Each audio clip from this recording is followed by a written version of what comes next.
Olá pessoal, tudo bem com vocês?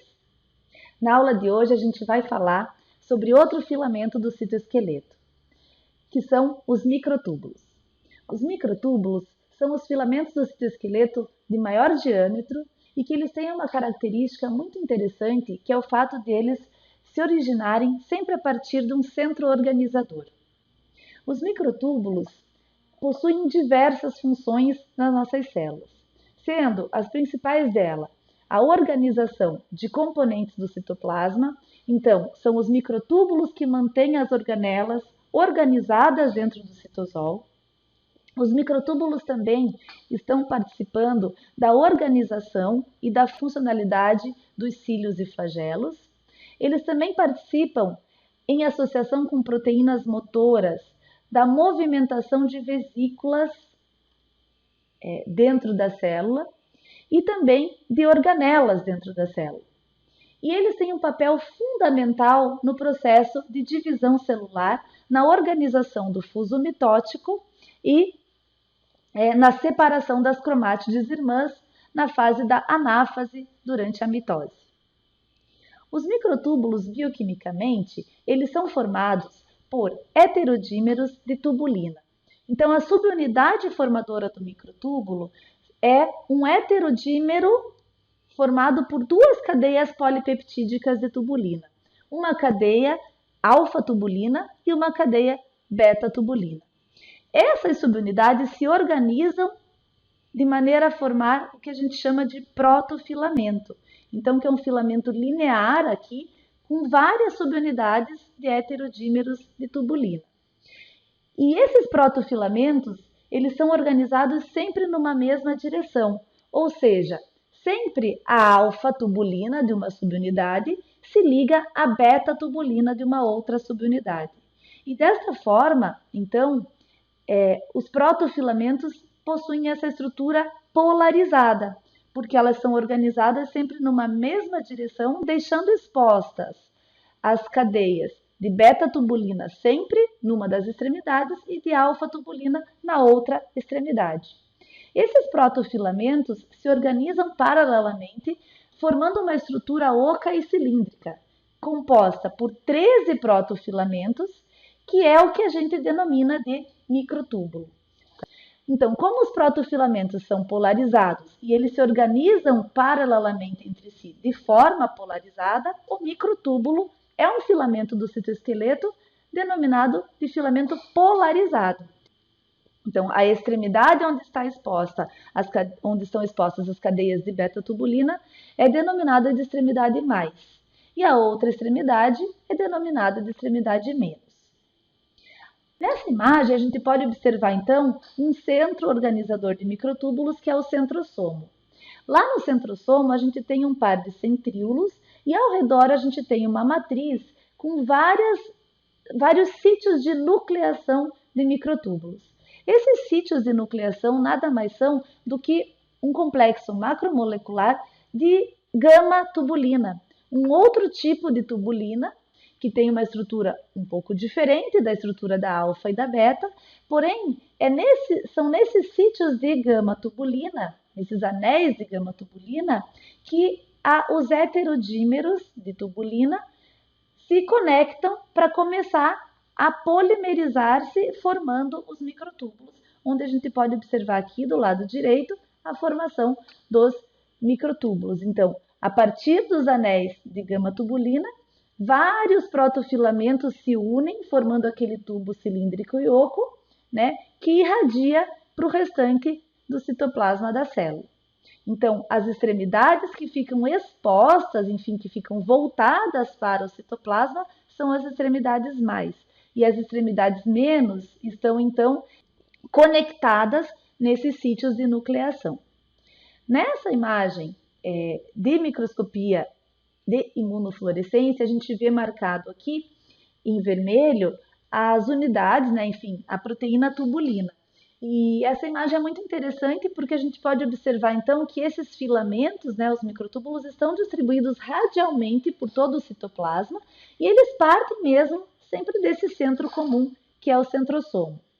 A gente observa aqui que a gente consegue perceber o local onde está o núcleo dessa célula. E por que isso? Porque o centrosomo normalmente está muito próximo do núcleo. E aí, como os microtúbulos irradiam do centrosomo para todo o restante do citosol, e não permeiam no interior do núcleo, a gente consegue ver aqui o sombreamento do posicionamento do núcleo nesse caso.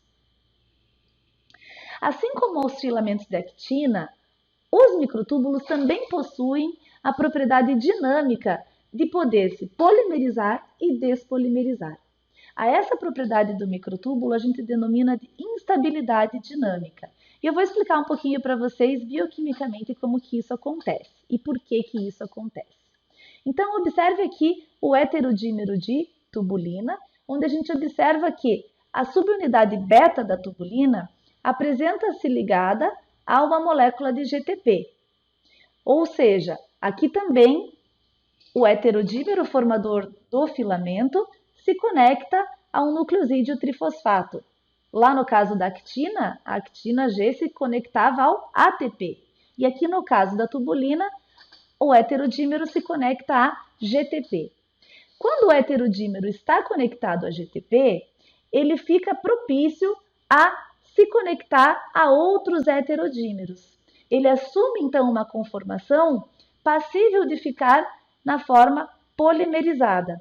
E aí, uma das extremidades da beta-tubulina, né, se conecta então com uma subunidade alfa-tubulina de outro heterodímero. E assim acontece então o crescimento do filamento. Porém, quando na forma polimerizada, a tubulina possui uma função GTPásica, capaz de hidrolisar essas moléculas de GTP. E quando essa molécula de GTP é hidrolisada, acontece uma alteração de conformação tridimensional interna nesses heterodímeros de tubulina, fazendo com que a forma polimerizada fique enfraquecida. E isso estimula então a despolimerização do filamento. Ou seja, quando as subunidades de tubulina estão conectadas a GTP, elas começam a polimerizar, né, permitindo o aumento aqui dos protofilamentos e, por consequência, do microtúbulo. Então, aqui nesse desenho, né, o que a gente está observando em vermelho são as subunidades conectadas a GTP, permitindo então que essa extremidade forme o que a gente chama, o que os livros trazem como capa de GTP. E isso torna essa extremidade estável para ficar na forma polimerizada. Porém, quando ocorre uma alta velocidade de hidrólise desse GTP ao longo do filamento, e essa velocidade de hidrólise é mais rápida do que a velocidade de inserção de novas subunidades, essa extremidade se desestabiliza. Se desestabiliza por quê? Porque existe uma alteração conformacional que faz com que as subunidades da extremidade percam tendência de ficar na forma polimerizada. E aí acontece o que muitos livros chamam de catástrofe, né? Que nada mais é do que a despolimerização rápida desse filamento pela mesma extremidade na qual aconteceu a polimerização. A esse processo a gente denomina de instabilidade dinâmica dos microtúbulos. Nessa imagem aqui, nesse GIF, na verdade, a gente vai observar isso de maneira dinâmica. Então, observem que esse filamento de microtúbulo se polimeriza quando existe uma alta quantidade de tubulina conectada a GTP. Então, o GTP está sendo representado aqui, né, a beta-tubulina ligada a GTP está sendo representada aqui como essa bolinha vermelha. Então, a gente vai ver de novo e vocês vão observar que eu tendo bastante tubulina ligada a GTP, eu tenho uma velocidade de crescimento do microtúbulo bem grande. Porém, quando essas subunidades estão no filamento, a tubulina começa a hidrolisar esse GTP. E quando a velocidade de hidrólise desse GTP é maior do que a velocidade de inserção de novas subunidades, acontece a despolimerização. Então, vamos colocar de novo o vídeo para vocês visualizarem isso.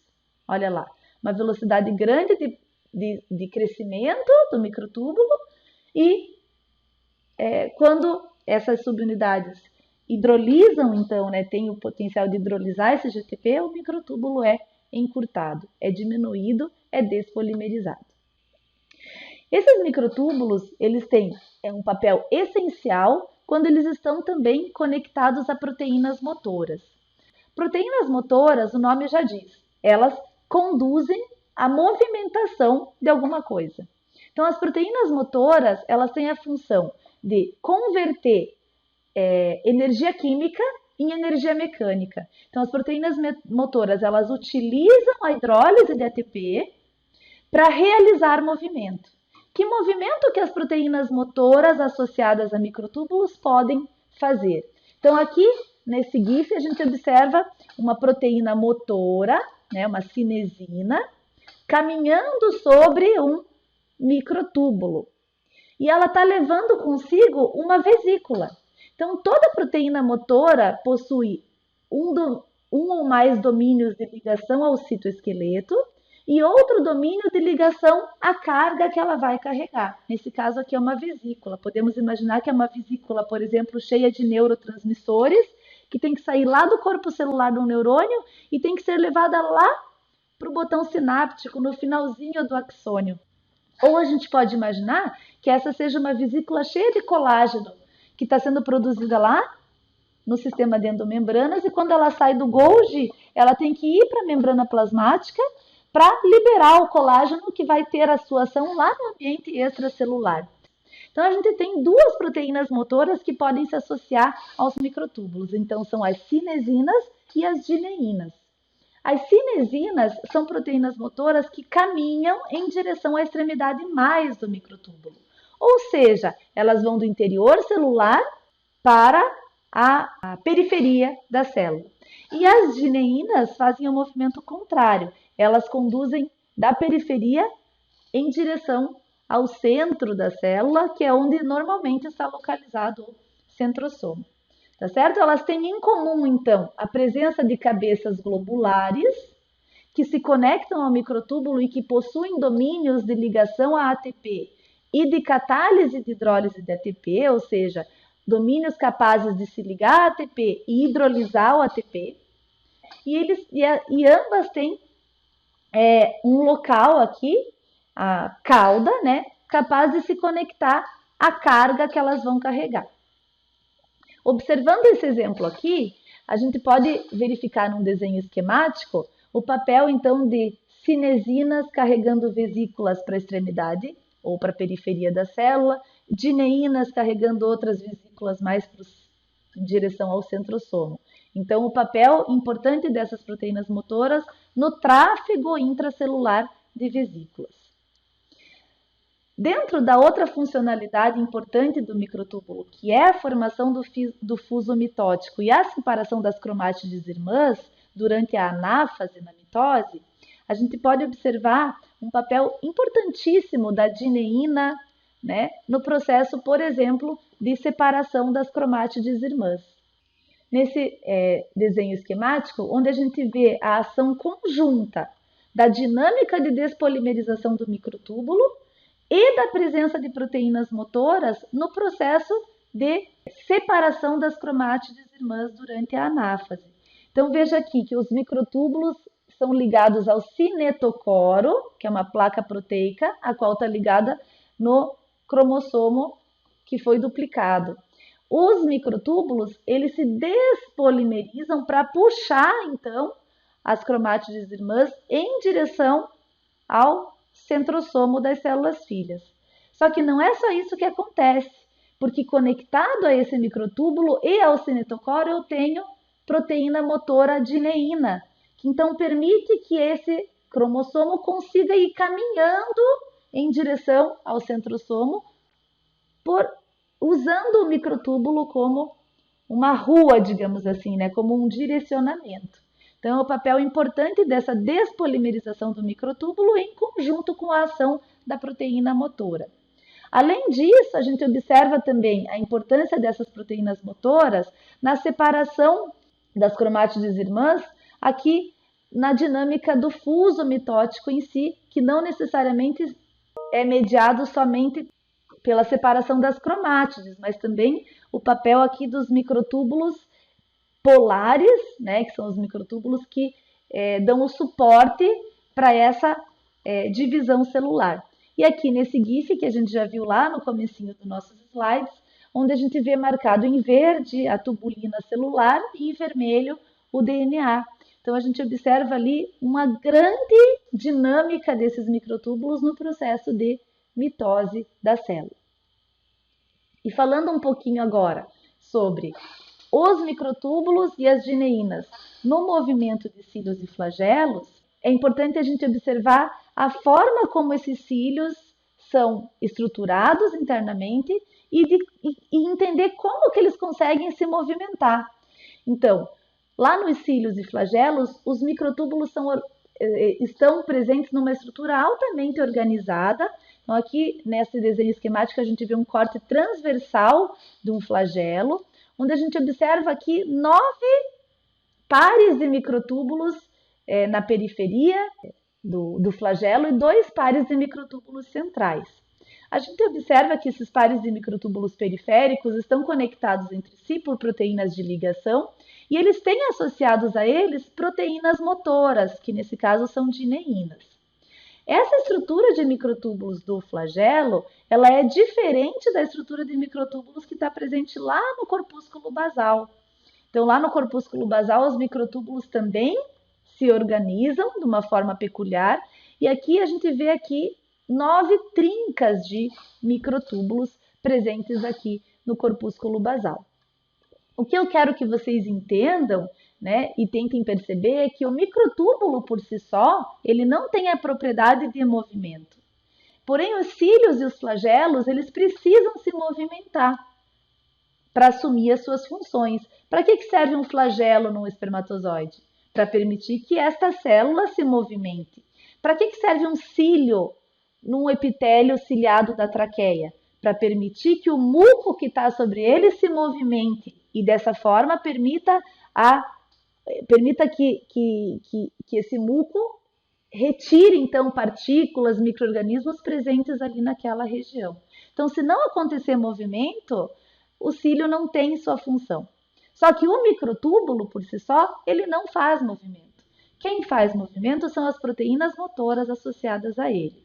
Então, pegando, por exemplo, aqui, esses 2 desenhos esquemáticos, aqui na letra A gente observa a presença de 2 pares de microtúbulos e várias gineínas que estão representadas em vermelho aqui, conectando um microtúbulo a outro microtúbulo.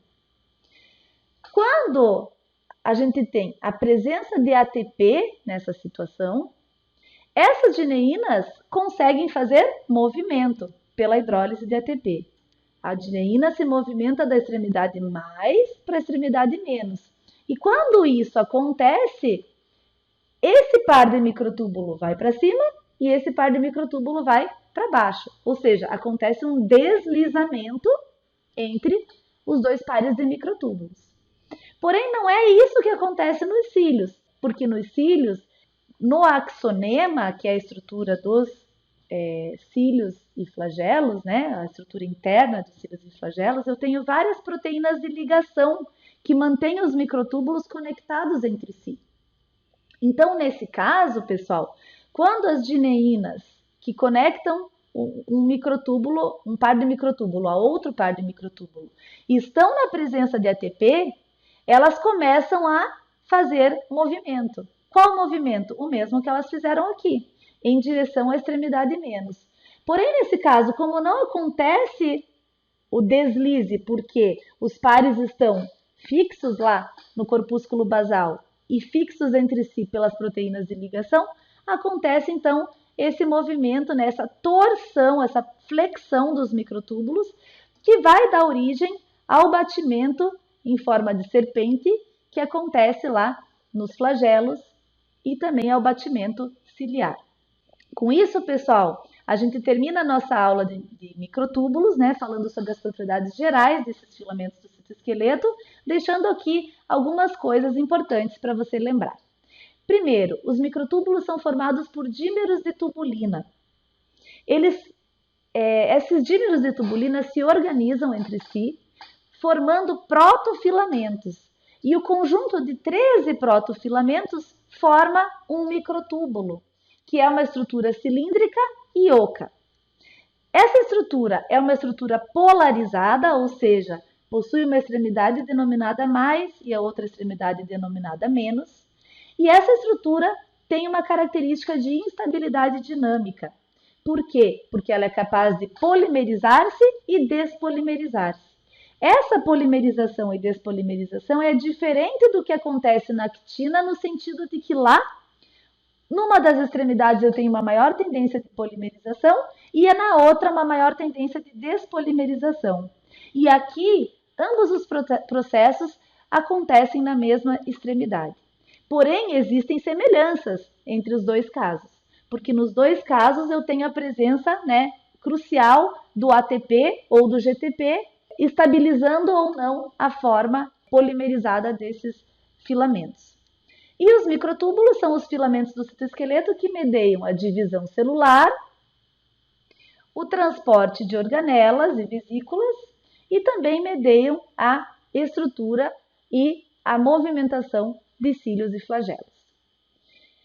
Um grande abraço para vocês e até a próxima aula, onde a gente vai ver os filamentos intermediários, o terceiro tipo de filamento do citoesqueleto. Obrigada pela atenção de todos.